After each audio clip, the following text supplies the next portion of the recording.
No soy el viento ni la vela, sino el timón que vela. No soy el agua ni el timón, sino el que canta esta canción. No soy la voz ni la garganta, sino lo que se canta. No sé quién soy ni lo que digo, pero voy y te sigo. Canción de seguimiento del gran Gabriel Said. Ustedes ya saben qué es lo que sigue, pero quédense porque el seguimiento tiene su chiste, tiene su dicha. ¡Comenzamos!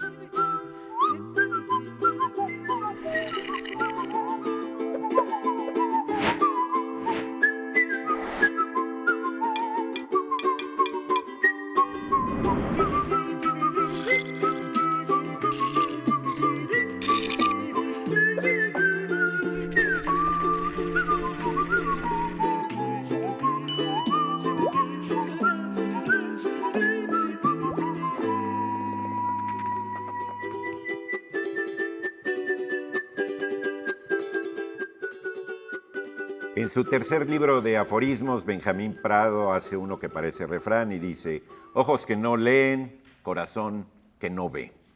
Soy Eduardo Casar, bienvenidos. Pedro Gastón de Leví, uno de los aristócratas que sobrevivió a la Revolución Francesa, en sus máximas y reflexiones nos heredó esa expresión que sigue siendo tan usada: nobleza obliga, noblesse oblige. Él, como muchos aristócratas, empezaron a perder sus títulos y empezaron a ser ya no respetados estas cuestiones de los rangos hereditarios. Pero cuando terminaron las guerras napoleónicas, él decía que no lo respetaran porque era duque, sino sus blasones eran las medallas que había obtenido heroicamente. De ahí viene la expresión esta de nobleza obliga, que quiere decir, y es usada ya hasta por plebeyos y por cualquier gente, que uno cede ciertos derechos en beneficio de otros simplemente por educación, por cortesía, por esencia ética. Soy Germán Ortega Chávez, ¿cómo les va? Muy buenas noches. Yo sigo mi recorrido por el refranero español este año y me encontré algunas cosas que son bastante evidentes, lo que llaman las verdades de perogrullo, unas perogrulladas, como una que dice así de: las cosas son como son y no como deberían ser. Yo no sé cómo deberían ser los fines de semana, pero sí sé cómo son los sábados. Y a las 8 de la noche en Canal 22, desde luego, son dichosos. Muy buenas noches, yo soy Laura García. Desde muy temprano estuvimos preguntando en nuestras redes sociales lo siguiente: ¿qué es lo que le parecía inevitable al doctor Juvenal Urbino al mero principio de El amor en los tiempos del cólera? ¿Qué es lo que le parecía inolvidable? Esa es la pregunta que los invitamos a responder. Y vamos a comenzar rápidamente con sus palabras, no sin antes recordarles que este programa está hecho a partir de las preguntas de ustedes y de los comentarios que amablemente nos hacen llegar, así es que ojalá que nos escriban muy pronto. Bueno, comencemos con una pregunta que pregunta José Luis Álvarez. Supongo, sin conceder, que ha de ser de Jalisco. Y pregunta, ¿por qué se dice tapatío? Saludos a todos los tapatíos que nos estén viendo. Desde la perla tapatía, que yo creo que es un poco la que ha dado más extensión a este término, que si tú vas al diccionario es tal cual el gentilicio de los que viven en Guadalajara, la capital de Jalisco. Pero hay una confusión en si se extiende este uso a todo el estado de Jalisco, que yo creo que no debería ser, porque el nombre, según se sabe, viene de los tianguis que se celebraban en Guadalajara en el siglo XVII y que tenían un sistema comercial de trueque, tal cual como se utilizaba antes, no había monedas, o cuando empezaban las monedas, pero escaseaban las monedas, lo que era: si tú tienes un libro, pues yo te doy otro libro, y así intercambiamos, ¿no? Entonces, así es como se utilizaba el trueque en los tianguis, en los mercados, para poder comerciar y llevarse pues alimentos, productos, lo que fuera. El caso es que Tlapatiotl es una palabra náhuatl que era esa medida y que era una medida que valía por 3. Uno si lo, digamos, ¿Una traduzca... medida de qué, perdón? No Una entiendo. medida de lo que fuera, de 3 unidades. Ok. Y digamos que se podría traducir como vale por 3. Dicen muchos que había una antigua moneda en Tonalá que se utilizaba de 3 en 3. Es decir, no sé por qué no se podía utilizar una. Debería ser como las de 10 céntimos de ahora que nadie utiliza. Bueno, pues unías 3 y eso correspondía a un tlapateotl. Ok. Eso eran 3. Sí, sí, sí. Y eso se intercambiaba por otras 3 cosas. Ok. Otros dicen que también la palabra en náhuatl era el equivalente a un costal de 10 semillas de cacao, 10 semillas de lo que fuera, y que se vendía en tríos y uno lo cambiaba por 3 y recibía 3 de otra cosa, que no era cacao, a lo mejor era trigo o maíz o, bueno, lo que se intercambiara. Entonces, esta palabra se empezó a utilizar mucho en este mercado, en estos días de mercado. Cuando llegaron los españoles y oyeron tanto esta palabra, pensaron que era más bien la toponimia, es decir, que así se llamaba el lugar, o lo empezaron a usar para denominar el lugar donde estaban escuchando todo el rato esa palabra. Y A lo mejor los tantas indígenas querían pala- pagarles para que se fueran, ¿no? Para que no... tres Órale, guantazos oigan, le sí, tenían ya, que haber toma, dado. Pero el te caso doy es el que rescate, pero- se empezó a utilizar tapatío, que era un poco como fonéticamente escuchan. Eso ha pasado con muchísimas palabras Sí, sí, sí. indígenas que los españoles tenían mucha dificultad, o más bien hacían el esfuerzo y lo que hacían era como, esto suena, y boom, lo Sí, sí, sí. castellanizaban y lo decían todo. Huichilobos, por ejemplo, está en ejemplo, las ¿no? crónicas, ¿no? Por Y Huichilobos. entonces de Tlapatiotl ¿Qué derivó era? en tapatío, pero no tanto por esa palabra que se oía en los tianguis, sino en la toponimia, el lugar, el gentilicio de donde se O sea, se en daba el esto. español de España no existe tapatío. No existe. No existe. O sea, sí, pero para denominar a los, A los de naturales de sí. Guadalajara. De nuestra Guadalajara, no de la No, de allá. eso también es bueno, porque Guadalajaras hay muchas Sí, claro, en el mundo. Guadalajara. En España el gentilicio es guadalajarense. ¿Tiene que ver con el Guadalquivir? O- Guadal quiere decir río Guadal, eso. en árabe. Pues no. Guadal quiere decir no río. sé, no la creo. otra etimología no la recuerdo. Es en Pero, el área. No, ese es Jalisco. Guadal es río, como Guadalupe, como Guadalquivir, como... Guadiana. Dávila Gabribi, un aztequista de Guadalajara, decía que eran unas bolsas, que eran 3 bolsitas, donde echaban cacao en la época mesoamericana, y esas 3 bolsitas eran como una medida de cacao, y que se usaban en Tonalá, al oeste de Guadalajara, y que se llamaban tapatiotl, y que luego, por costumbre, empezaron a utilizar tortillas en tambaches de 3 tambachitos, pues porque las monedas eran muy pocas y las tortillas eran muy baratas. Entonces era un poco como cuando nos decimos, deme de montoncito, era por 15 centavos, ¿no? Antiguamente. Entonces, que por eso era una medida muy pequeña y que de ahí le empezaron a llamar. Como Pero en tú realidad es decías, un sistema tal cual comercial. O sea, se dice como una unidad de medida dentro de un trueque y que me imagino que se podía aludir a muchas Sí, cosas ahora, de 3. Pero en un el 3 sí sentido, está en un el- sentido extenso, pues siempre es trueque. Es decir, tú intercambias por dinero Claro. y el dinero lo intercambias por otra cosa. productos, Aunque por lo que sea. en un sentido más preciso, pues la invención del dinero sí fue un... De la moneda. De la moneda Billetes, fue un... Pues Una revolución. una revolución revolución comercial, conceptual y conceptual. conceptual. Sí, porque además literalmente tienes que creértelo. O sea, una Y- moneda vale porque creemos. Y ponerle que vale, valor ¿no? a las cosas, porque yo me imagino que establecer qué valor tenían 3 bolsas de cacao frente a, no sé, la oferta y la leche, demanda. pues La entonces oferta y la era, demanda, Sí, sí, sí. como cualquier- ¿no? Era Bueno. muy difícil establecer el mismo precio para todo. Tengo apagado mi aparatito, pero ya lo voy a prender porque luego me hablan de las Me alturas encanta el y cerebro, yo no oigo. Vamos a la dichosa palabra de esta noche, si no les parece mal. Y dice lo siguiente, yo mismo lo escribí y la verdad no estoy convencido de que haya sido la mejor, pero ya está hecha y ahora Está vamos a bien, vivir está este bueno. programa con esta dichosa palabra. Insecto o reptil pequeño y por lo general molesto o perjudicial. Bicho, musaraña, gusarapo, persona despreciable. Si ustedes saben a qué palabra corresponde esta definición, primero, no la anden usando para decírsela a los demás. Y segundo, díganos qué palabra es para que tengan prioridad para llevarse estos libros. Ahí, por ejemplo, Gusarapo está preciosa, ¿eh? Ya Sí. podría ser dichosa palabra.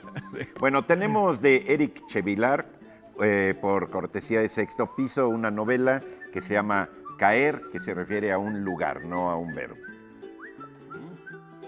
Y para ustedes, Arritmia, esta selección de escritos de Angelina Muñiz Uberman es un obsequio de Bonilla Artigas Editores. De Montena nos llega esta novela escrita a 6 manos. Si ustedes creen que es difícil hacer cosas con más de uno, imagínense escribir una historia que escriben 3 personas diferentes, que además viven en 3 ciudades diferentes. Son 3 personas, 3 escritores famosos en la literatura juvenil. Laura Gallego, que conocerán por las memorias de Idún, Benito Taibo, conocido por miles de cosas en este país, pero entre otras por su gran cariño que le tenemos, y Javier Ruescas, que también desde España nos ha regalado cosas como la trilogía Play, Live y creo que es la otra. Esta es una interpretación que hace cada una visión de La Bella y la Bestia, cómo lo ve cada uno. Imagínense que la bestia no es el nombre de una bestia, sino de un tren que pasa por un estado y un país y de repente hay muertes y pobreza y mucha violencia entre medias. Imagínense que Bella pues esconde más secretos que la propia bestia. En fin, es un sinfín de hubieras que estos 3 autores ponen en una muy simpática novela, Por una rosa. Muy bien. Sí, muy bien. Dicho lo cual, avísenme si tenemos tiempo para otra pregunta corta o nos vamos a... Bueno, una pregunta corta, supongo que esta es cortita, pero a lo mejor nos alargamos. Alex Villa quiere que digamos cómo debe decirse y hablemos un poco sobre icono o ícono. Bueno, en el diccionario vienen ambas. Se puede decir icono o ícono. Cuando hablan de un ícono de la música pop, por lo general le ponen el acento a la primera I. No dices un icono. Un de la icono. música. No. A menos que te refieras a la portada de un disco, por ejemplo. Pero por ejemplo Sí. en España solo se usa esa, ¿Cuál se usa? icono. ¿Icono? De Aquí la se usa música mucho pop icono. también dirías un icono de la... Pero también se usa como para hablar de alguien. O sea, icono yo la conocí aquí, Ok. Ícono. icono. Ah. Pero Ahora- dices un icono con ese sentido de alguien muy importante en su rama, un icono de esa rama. A ver. Y bueno, ícono. Porque yo estoy más acostumbrado a ícono. Ojo, es como Nobel.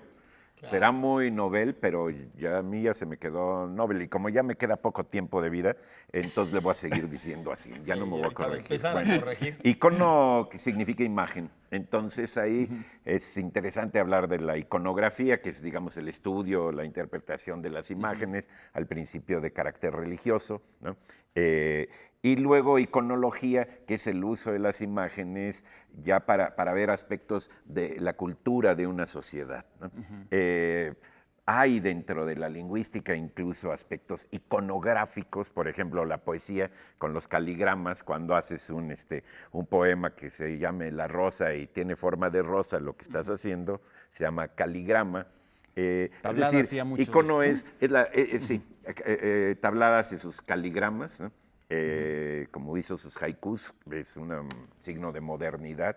Actualmente, por ejemplo, si tú tienes un poema el que sea y lo quieres hacer bien gótico, le cambias la fuente a la letra, ¿no? Y pones letra gótica Y ya con y eso aunque agarra. sea, puedo escribir los versos más tristes se esta vuelve- noche, se se siente vuelve así como de tenebroso, Sí.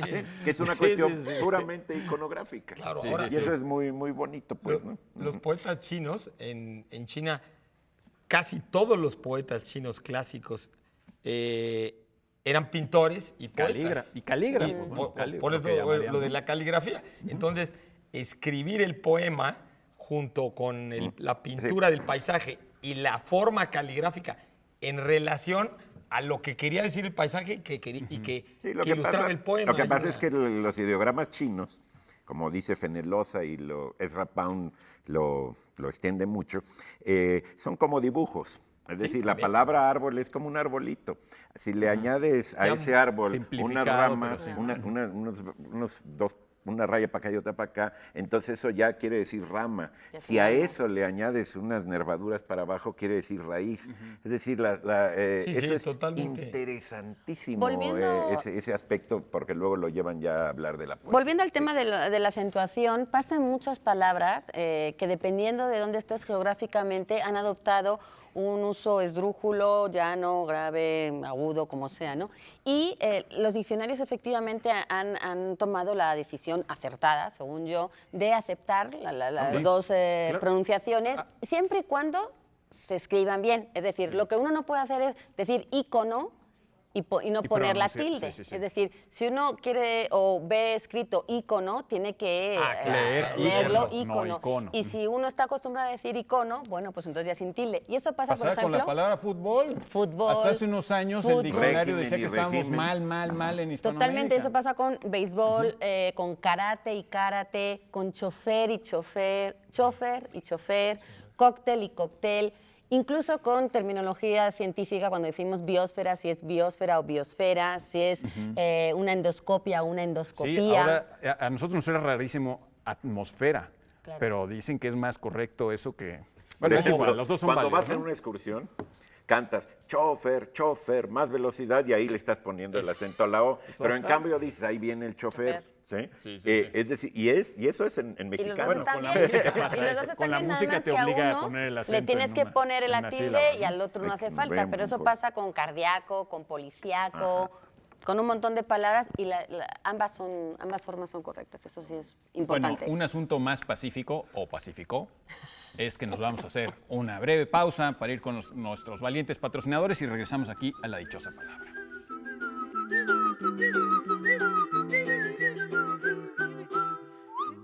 Quiero invitarlos a que busquen la colección El Oro de los Tigres. Es una colección de poesía, de traducciones de poesía, editada por la Universidad de Nuevo León y por la Capilla Alfonsina. Es una colección dirigida por Minerva Margarita Villarreal. Viene en estuche porque realmente se trata de unas verdaderas joyas de traducción. Cada entrega de las 5 que llevan tiene varios libros, Quasimodo, Máximo Gessi, Jorge de Lima, en el caso de la quinta, y han publicado ahí verdaderamente unas joyas. Por ejemplo, la número 4 es la traducción que hizo Tomás Segovia del poema Dios de Víctor Hugo. Es un libro de 600 páginas, 300 en francés y 300 en español, pero es una verdadera joya. En el interior de nuestra República Mexicana también se genera realmente un movimiento muy fuerte en favor de la literatura, para su biblioteca y para su atención literaria. Bueno, La Dichosa Palabra es un programa siempre fresco, muy vivo, que enriquece la lengua de cada quien. Pero les estoy muy agradecido porque he aprendido no pocas cosas, porque me hacen pasar un rato verdaderamente formidable y porque de veras responden a lo que debe ser un programa cultural en medios de comunicación. Felicidades, pues, a todos los que hacen La Dichosa Palabra hace ya 15 años. Felicidades.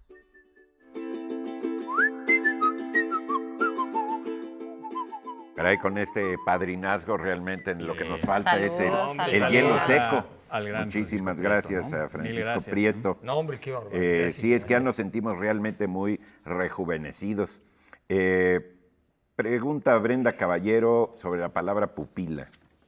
A ver, ¿quién? Bueno, ¿quién la es palpa? una bonita palabra porque tiene muchísimas palabras en su periferia que todas tienen etimologías muy simpáticas. Digamos que en principio pupila viene del latín y era el diminutivo de pupa. Curiosamente, pupa en español sigue significando algo, pero no lo que significaba en latín. En español, pupa es una crisálida. Sí. ¿Sí? O donde una, nacen las creo que mariposas, también se ¿no? le llaman las ampollas o algún tipo de lesión España Hay cutánea. una se le dice marca, daño. hay una marca de pinturas también. Pupa. ¿no?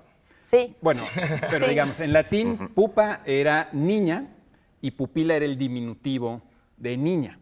Entonces era una niñita o una muñequita. Y es bonito porque los romanos, incluso está hasta en Lucrecio, los romanos usaban ya la palabra pupila con ese sentido.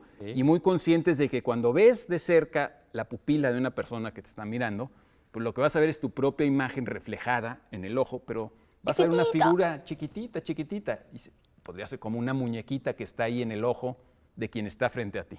Entonces, eso es muy bonito de entrada. Ahora, déjenme contar una historia muy breve que he contado en otro lado y a lo mejor por eso nos lo están preguntando, Es la historia de un profesor universitario que a finales de los años 50, creo que su apellido era Hess, estaba viendo una serie de fotografías de animales y de pronto su mujer se dio cuenta que se le dilataba mucho la pupila. Y la mujer le dijo, oye, has de estar enfermo, vete al doctor.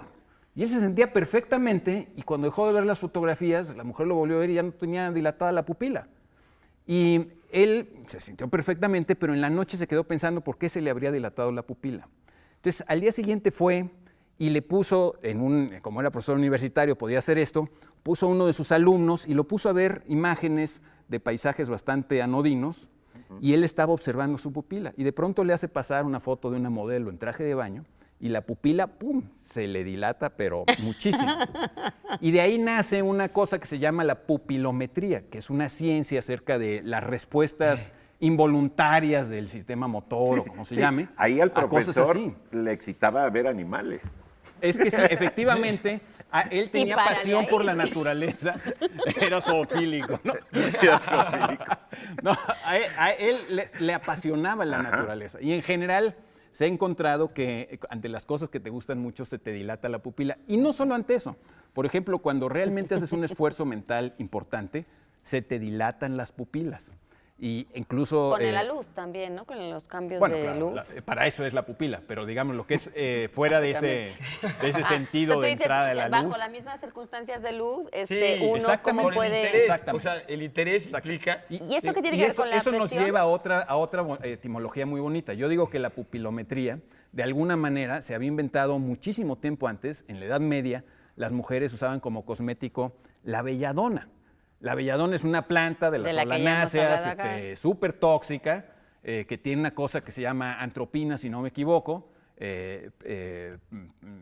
Por Atropos, una de las diosas estas del destino, De las implacables, tres de la mitología Moiras. griega, de las De las tres tres Moiras, Moiras. ¿no? Y es una sustancia muy tóxica que tiene el efecto de hacer grandes las pupilas. Y curiosamente, también se ha medido ya en experimentos, las personas, tanto hombres como mujeres, parecemos más atractivas si tenemos las pupilas dilatadas que si las tenemos cerradas. Por eso las caricaturas japonesas todas aparecen con las pupilas muy dilatadas. Sí, pues es Ahora- una exageración, pero ya lo hacían las mujeres en la Edad Media que se ponían eso porque sabían que de Que era alguna atractivo, manera que- se volvían atractivas. que era- al era como dilatarse las interés. pupilas, sí se volvían atractivas. Ahora, demuestra pupila, el por interés. ejemplo, Se que volvían dices tú más de sexys. las palabras que están alrededor en el diccionario, si tú te vas a pupilar, que no es un verbo, es un adjetivo que tiene que ver con todo lo relativo a la pupila, pero si te vas a Sí, bueno, pupilero, por ejemplo, tiene que ver con el otro significado de pupila, que es que es el sustantivo masculino y femenino de pupilo, pupila, que de es discípulo o de el alumno, discípulo, ¿no? esta persona que alojas en tu O de casa. huérfano, que teóricamente en los viejos de edad. Y que diccionarios tiene que dicen ver que son con la huérfanos, ¿no? idea de menor de edad. Ahora, Exactamente. Y se me con hace- el hospedaje Sí. también, porque luego cuando uno es medio pupilo es porque solo te dan de comer.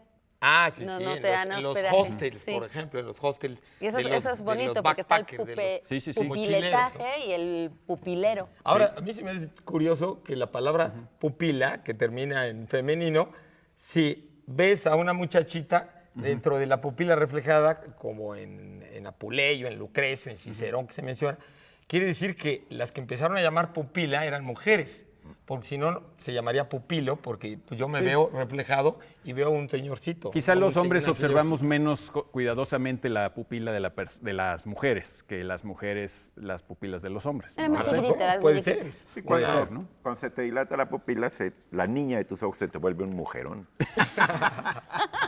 Exacto. Los invitamos a participar a través de las redes sociales. ¿Qué es lo que le parecía inevitable al doctor Juvenal Urbino en el principio del amor en los tiempos de cólera? Esa es la que hicimos por las redes. Y tenemos también nuestra dichosa palabra.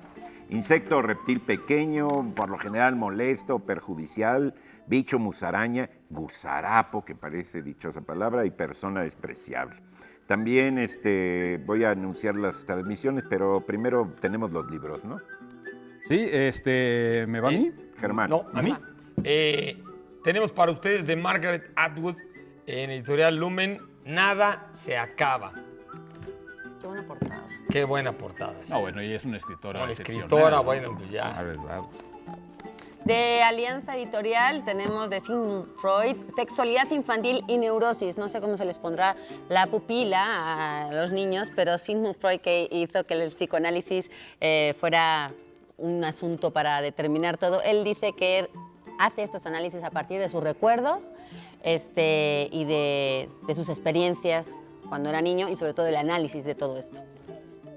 Bueno, y también tenemos un libro que a mí me parece fascinante, de Brian Cox, a quien espero que ustedes hayan llegado a ver en la BBC alguna vez, y Jeff Forshaw, El universo cuántico y por qué todo lo que puede suceder, sucede. Es un libro que nos explica pues, las diferencias entre la física de Newton y la física de Einstein y la física cuántica. Esta es una cortesía, estoy tratando de ver. Es de debate, ¿no? Es de Editorial Debate, pero me estoy preguntando, perdón, es que estoy hecho bolas, bueno, pues damos las gracias a Editorial Debate y, Y de una vez lo de este país, diles, ¿no? Que va a haber y una suscripción a la revista Este País, como es tradición ya en este programa. una tradición. Una tradición. Usos y costumbres.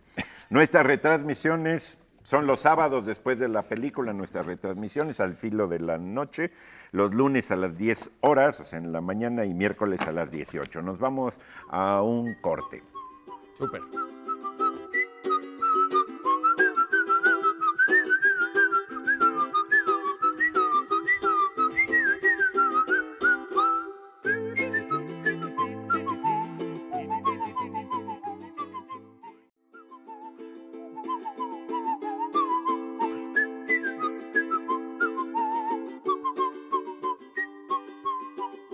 Estamos aquí de nuevo en La Dichosa Palabra y para no dilatarnos más como las pupilas, vamos a invitarlos a que participen en nuestras redes sociales, Twitter, @ladichosa22, Facebook, La Dichosa Palabra, y nuestro correo, ladichosapalabra, @canal22.org.mx, nuestra página web, canal22.org.mx. Ok, ahora tenemos aquí más palabras para ustedes. Nos pregunta Gabriel Mota que si podríamos hablar de la palabra mameluco. Mameluco, ¿no? Por favor, No están insultando de a una nadie. manera graciosa y Bueno, simpática sí. y no pedantesca. Sí. Eduardo, te Mameluco tiene varias acepciones, pero viene del árabe mamluk o algo así, que quiere decir esclavo. Y luego, bueno, es de las palabras como gato que tienen varias acepciones. Del turco, ¿no? Una es ¿es turco? Turco. Ah, son unos árabes turcos. ¿O qué? No, ¿Cómo? pero la palabra es árabe. La palabra es turca. Turca. Bueno, Yo tenía entendido la que los palabra esclavos eran está entre turcos. Arabia y Turquía. Es una palabra mediterránea. Por lo tanto, porque aquí podemos mediar mucho. Una vez le preguntaron a un hombre muy longevo que por qué a qué debía su longevidad, y dijo, bueno, a que nunca le contradigo a nadie, ¿no? Le dijeron, oye, pero eso no puede ser razón. Dijo, ¿verdad que no? Así es. Sí.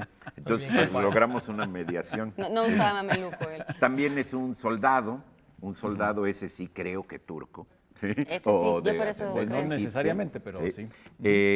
Es también alguien tonto, alguien bobo, necio. Y es esa pijamita que tiene incluido, que no tiene salida por abajo, ¿sí? Que es como... Que incluye los Un que saco incluye de los dormir. pies. Saquito ¿sí? para los Sí, pies. Un es como saquito completo, para los como pies, ropa sí, completa. sí. Y mameluco, pues también es alguien que es medio pedante. En nuestra concepción mexicana. ¿Y no es también overol? En algunos países. Bueno, Es que viene- overol es como un mameluco porque Pero es pues completo. sí, exacto. Nada más que Pero sí una tiene ropa salida para los pies. Sí, ahí sí. Y para adulto. Y que bueno, viene, Para adultos. viene de que los turcos, justamente porque tenían mucha inseguridad la élite turca, y tomaban normalmente esclavos circasianos y esclavos de lo que llamaríamos hoy el sur de Rusia, la zona de Ucrania, y todo eso, y tomaban y desde muy chicos los educaban como soldados de guardia. Y estos grupos de personas que les llamaban mamelucos, que quería decir esclavos, realmente siervos, ¿no? En turco, o en árabe, O en árabe, o en el lo Mediterráneo. aclararemos, ¿no? Etcétera, llegaron al poder en Egipto. y en Egipto gobernaron Egipto en el siglo XIV y una gran parte del XV. Pero De hecho, llegaron todavía los ejércitos de Napoleón. Exacto. Porque Y esos eran egipcios. te voy a decir por Usados qué. Esos mamelucos. por los turcos, Te voy a decir los Claro, usaron que hay en un el cuadro, 10 de mayo. hay un cuadro muy famoso de Goya. Lo conocemos en España mucho esta palabra y no con ningún sentido del overol ni nada de esto, que en España eso no se usa. Para nosotros los mamelucos llegaron con Goya. La carga de porque en el 2 Digo, de en la mayo, época de la- en el 2 de mayo de 1808, que fue cuando el levantamiento del pueblo frente a las tropas francesas, Napoleónico. cuando Napoleón invadió España, Goya se dedicó a retratar mucho estas escenas. La más famosa, por supuesto, son los fusilamientos del 2 de mayo, pero Del dentro 3. bueno, claro, Los fusilamientos son del 3 y la lucha con... pero el cual o se llama bueno, el 2, no sé por qué. Claro, porque son unos acontecimientos fueron el 2 y otros fueron el 3. O sea, la El revuelta cuadro. fue reprimida brutalmente. Los fusilamientos son del 3 Y de el mayo. caso es que dentro de toda esa colección que hace Goya y que pinta, hay una que se llama La carga de los mamelucos Esa y es es la del 12 de mayo. justamente, tiene que ver con estos soldados que parece que estaban muy presentes en el ejército de Napoleón Napoleón los usaba porque para les había Egipto. llegado, Sí. claro. Napoleón Los había pasa por traído. Egipto y en Egipto todavía sobrevivían estos grupos de militares de los mamelucos y entonces Napoleón los reutiliza en la invasión a España. Aunque, cuando por cierto, los ahí sí hay franceses que aclarar- invadieron acá, que venían los suavos, el pantaloncito Exacto. era Pantaloncito parecido. Sí, sí, sí. bombacho. El Exacto, panecito y bombacho. están apretados Solo en la quiero rodilla. aclarar que Goya en realidad No vio trajo a nada. los no vio mamelucos. nada, no presenció nada de eso. Y pintó a partir de lo que le contaron y fue un acontecimiento muy dramático, pero Goya no estuvo ahí. De hecho, Goya No, imagínate sirvió, estar ahí viendo. No, y Ay, Goya mira, lo van a sirvió en la matar. corte de Pepe Botella o de José José Bonaparte. I, como se llamara, porque pues, cuando entran los franceses, él tenía el puesto de pintor de la corte y él se fue en la rebelión y Con todo, el que pagaba, claro. pero ya que estaban establecidos los franceses, que sí establecieron un gobierno, digamos, más o menos sólido un tiempo, pues el José I dijo, o José el número que haya sido, dijo, pues o regresan o Pepe pierden su chamba. Y Goya regresó a trabajar, incluso hizo un retrato de él. Claro, por supuesto. Sí, sí. Bueno, vamos con nuestra dichosa palabra del día de hoy.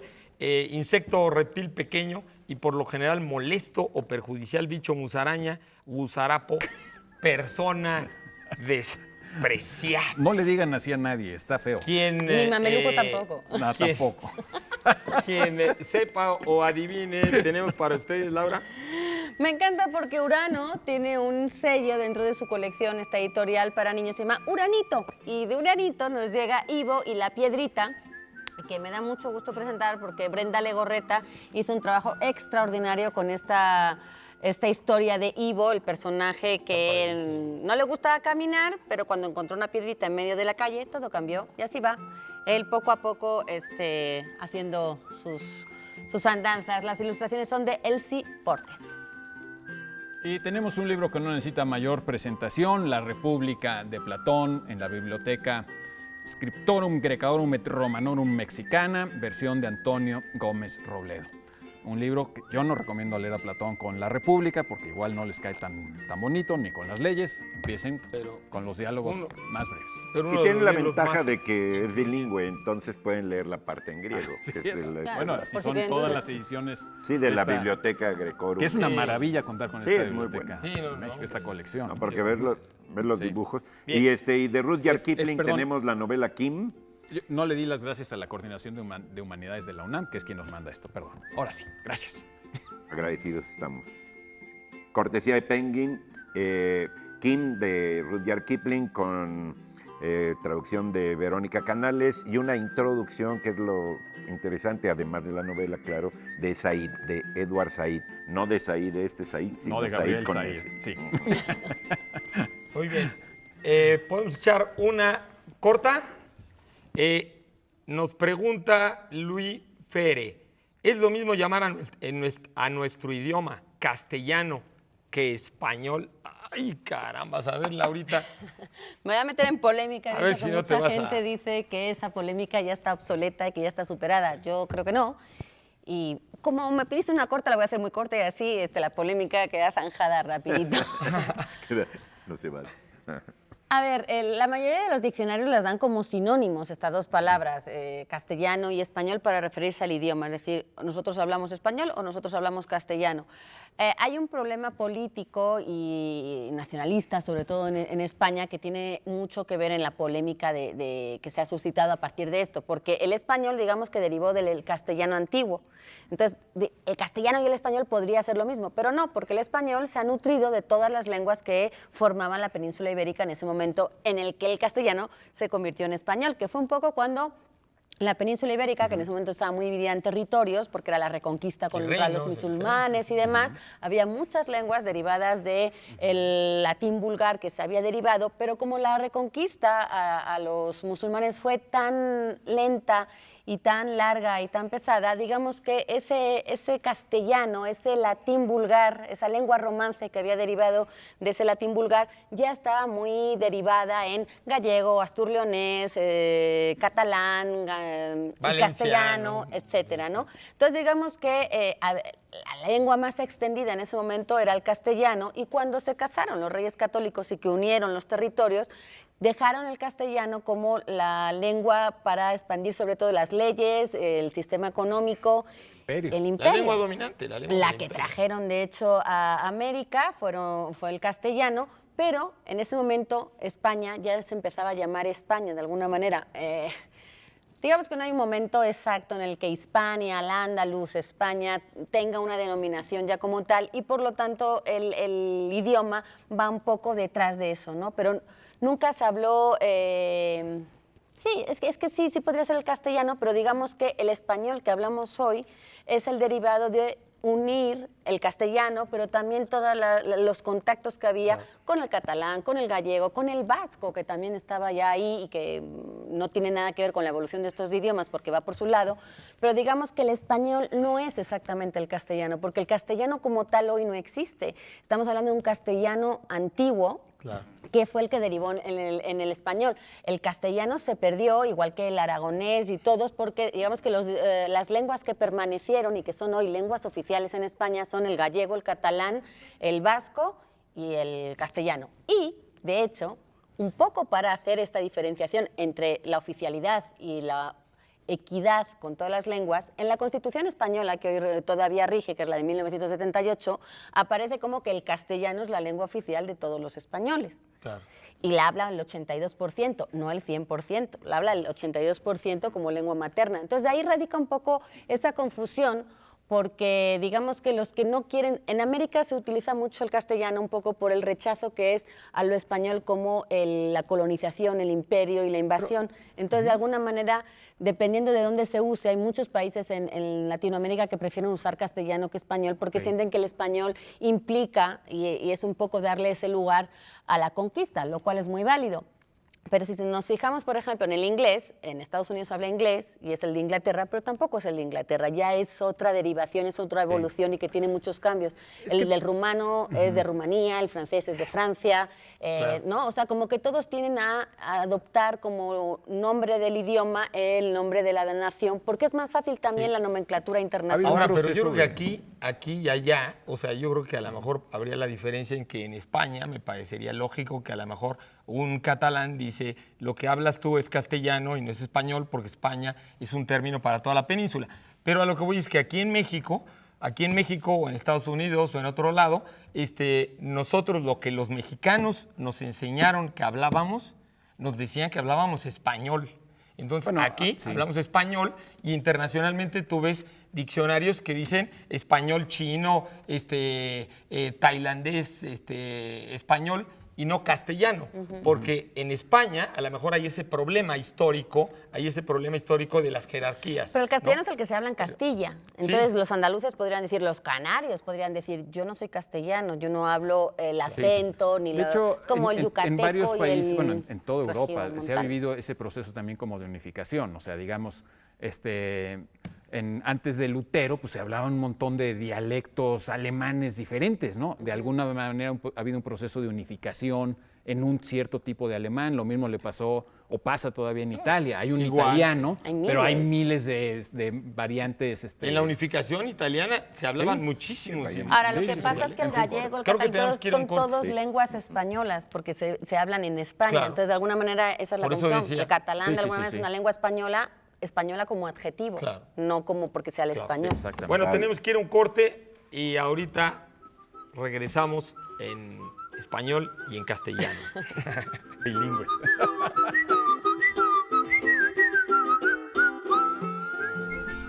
El berbiquí lo usamos para hacer perforaciones, para meter pernos. Es usado desde 1915 aproximadamente. Ahorita ya hay taladros, hay otras cosas para hacer perforaciones, pero pues no deja, el berbiquí no se deja de usar.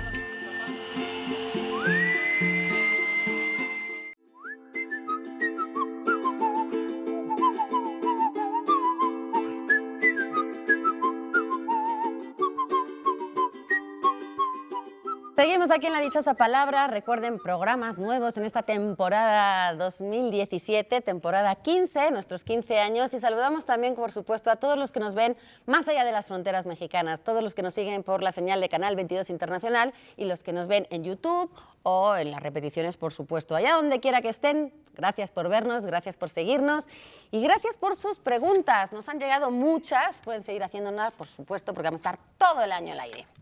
Esta nos llega de parte de Hilda González y nos pregunta, no sé si es por la relación o que hablemos de las dos cosas, la ceguera y la poesía. Así dice esta pregunta, Hilda, y no sé si tiene que ver con la ceguera dentro de la poesía. ¿Qué tan ciegos estamos yo creo que, con los poemas? pues esa asociación, yo diría universal en el simbolismo del ojo, de que el ojo, pues como decía Plotino, el filósofo neoplatónico, el ojo ve al sol y el sol ve al ojo, porque si no hubiera ojo, no hubiera sol, no hubiera árbol, no hubiera nada, ¿no? O sea, la luz la vemos por el ojo, ¿no? Entonces, esta asociación con la luz y esta asociación simbólica con la inteligencia, con la comprensión, con la sabiduría, pues nos lleva a este símbolo del sabio ciego, que con la edad uno también se va quedando ciego, entonces que los hombres, entre más viejitos están, son más sabios y se van volviendo ciegos, también van perdiendo esa facultad, esta oftalmía, pero también existe, pues en la tradición clásica, ¿no?, la idea asociada del adivino, del místico, del poeta, del que al no ver hacia afuera, el no ver el mundo material, el mundo sensorial, es el que mayor capacidad de ver del interior, ver el mundo espiritual, el mundo de lo sagrado, el mundo de los dioses, etc. Y lo encontramos, bueno, pues alusiones a esto desde Homero, por supuesto, el ciego que, bueno, se decía de Quíos o de Esmirna, ¿no? Y lo encontramos en la literatura india, Surdas, un famoso poeta indio, era ciego, o Drishishthara, el rey con el que se inicia todo el poema épico del Mahabharata, era un poeta y era ciego de nacimiento y se va al cielo y es el guía de todos los músicos poetas del cielo, ¿no? O sea, esta asociación existe en todos lados, los poetas místicos, San Juan de la Cruz, Tertuliano hace alusión a esta ceguera, los aedos, San Juan de la Cruz en la subida al Monte Carmelo habla de esta pérdida de la luz visible para sí, pero no era ciego. Pero real, no era ciego. No, era ciego. biológicamente. Pero él habla místicamente de la negrura, de dejar ver al mundo negro para poder ver la luz interior, ¿no? Y yo creo que hay una asociación siempre también con la música, con el poeta músico. Hay un cuadro de un poeta, de un pintor barroco, Pedro Mola, creo, que se llama, en que está pintado Homero, que no necesariamente se dice que tuviera una herramienta, un instrumento, pero Homero tocando una vihuela que es un instrumento de cuerdas que justo en España se llamaba vihuela de ciego, porque los ciegos muy pobres tocaban en la Edad Media y en el siglo XVI y en el XVII, tocaban en la calle, como ahora, como todos lo seguimos viendo, tocaban para que la gente les diera limosna, ¿no? Pero hay esta asociación que es fabulosa entre ver el interior y que, pues les digo, hay muchísimos poetas, hasta Baudelaire habla de esta ceguera, ¿no? Yo creo que además de la asociación es algo, digamos, que podríamos asociar con la justicia poética. O sea, hay una justicia poética en el hecho de que quien realmente ve es el que no ve. ¿no? Que realmente el que ve más lejos es el que todos creen que no ve, ¿no? Y eso es lo que es muy bonito, yo creo, de ese, pues ya, como dice Germán, de una figura arquetípica totalmente redonda que va en nuestra literatura de Homero a Borges, ¿no? Sí. Borges también un poco, pues le pasa eso, y se convirtió en ese personaje sabio, casi venerado y totalmente ciego, ¿no? Es Sí, y además... uno de los poemas más famosos de Borges alude a eso, el poema de los dones, famoso, ¿no? Exactamente, y eso y no solamente Homero, hay muchos otros poetas, Sí, Demódoco, muchísimo, sí. Fineo, Bueno, que en eran el poetas poema- ya divinos antiguos que perdieron la vista para ver el interior. Tiresias En el era poema así. de los dones Tiresias. de Borges, justo Tiresias, claro. Pero a Tiresias le es quitan la castigado, vista. es castigado, que Le eso también es quitan la otro vista. símbolo. O sea, perder la vista, porque los símbolos pues tocan los opuestos, también perder la vista es un castigo Sí. de no ver. Pero de luego una diosa disminución. le da el don de la, Exactamente. de la Y ya ves que profecía, Edipo De ver no el podía futuro. ver a su mamá ni en pintura. Bueno, él se saca los ojos para castigarse. Claro. Para Claro. castigarse Y de haber curiosamente, matado al padre. una vez que se saca los ojos, se vuelve un hombre sabio. Sabio. Él acaba su vida Esa es como la ese asociación. sabio ciego que realmente se da cuenta de lo que está pasando con sus hijos, con todo el drama de su familia, y ahora sí lo puede ver. Ahora que no tiene ojos es cuando puede ver toda su situación. Cuando tenía ojos No no lo vi. veía nada. Exactamente. ¿no? Ese es Por eso digo que se trata de un asunto de justicia poética, que es muy bonito esa imagen redonda, ¿no? Ujú. Oye, Así está, es. no sé cómo andemos de tiempo, si me dicen en cabina si tenemos tiempo. Tenemos una más, fíjense, hoy estamos de suerte. Carmela Santoyo nos preguntan por la palabra consideración. Te vamos a considerar y la vamos a hacer, ¿qué les parece?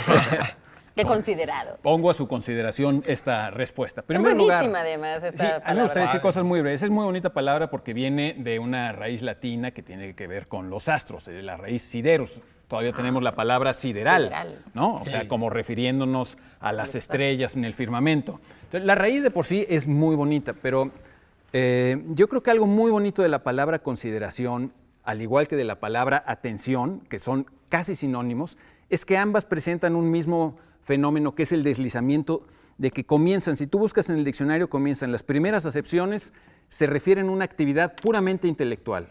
Considerar es reflexionar sobre las circunstancias de un asunto, Evaluar, para tomar una resolución, pensar intensamente. Lo mismo atención es pues concentrar tus ojos, tu cabeza en un asunto, pensar, ¿no? Es una actividad intelectual. Pero en ambos casos, las últimas acepciones de la palabra ya son actividades morales. Es decir, consideraciones, el trato respetuoso hacia los demás, hay que Muy tratar a los demás. considerado. Exactamente, cuando decimos alguien es muy considerado, trata bien a los demás.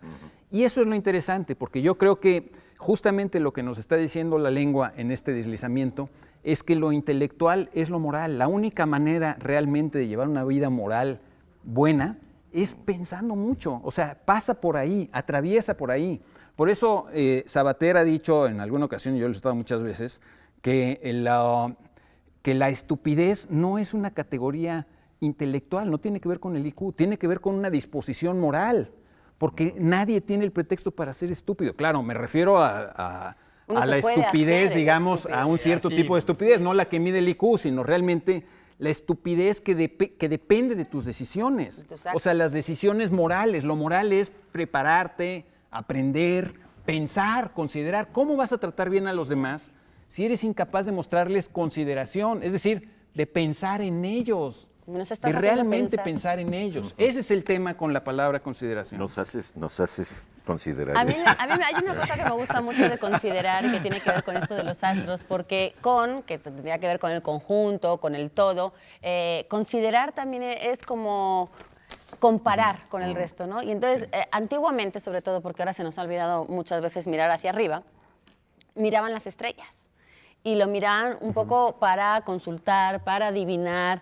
Y si ustedes se fijan, uno puede mirar una estrella y a medida que va mirando y mirando y mirando, cada vez que la mira más, empiezan a surgir alrededor todo el resto de las luces, que ya me estoy cegando, de las estrellas. Es decir, las que brillan menos aparecen cuando uno empieza a fijarse más en una estrella. Entonces, a medida que uno está viendo una estrella, porque le llama la atención, se queda fijamente mirando y aparecen, así empiezan a surgir alrededor las que se veían menos a primera vista. Y esto considerar también tiene implícito esto de contemplar, de comparar, de...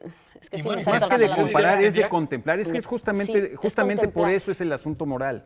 Porque tú no te das cuenta de lo que haces, de las implicaciones de que tienen lo que tú haces, hasta que realmente piensas bien en ellas, hasta que las consideras a profundidad. Y eso es lo único que puede abrirte a una moral realmente universal, a un comportamiento ético. Porque de otra forma, si no pones, hablábamos de la ceguera y de la verdadera visión, que no es la de los ojos, pongámoslo así.